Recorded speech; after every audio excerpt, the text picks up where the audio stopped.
राजा जनक राजा यज्ञ एक ठानिले धनुष दिहाली रखवाय राजा जनक राजा यज्ञ एक ठानिले धनुष दिहाली रखवाय वीर तोड़ी है शिव के धनुषावाहो सीता बियाही घरे जाय मुनि संग आवेले दुई रे कुंवरवा धनुष करेले नवखंड होई मगन सीता गुथे जयमाला हो डारेली रघुबर की गर चिट्ठिया ही लिखी जनक जी अवधपुर पे ठाइले साजी समधि पूत के बारात राम लखन दुनु स्वयंवर में आइलन तोड़ी दिहले धनुष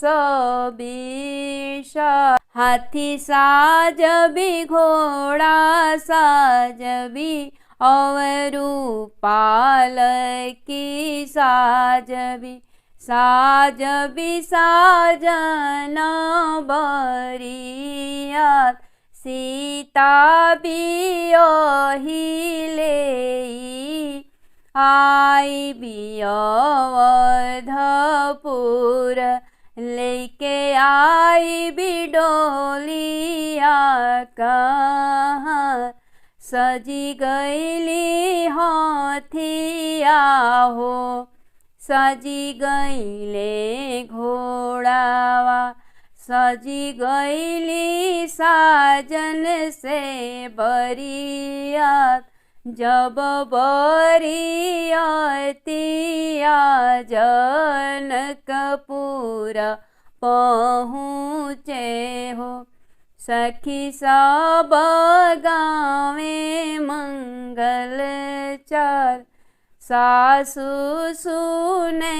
नारानी परिछे जमैया हो माथे पर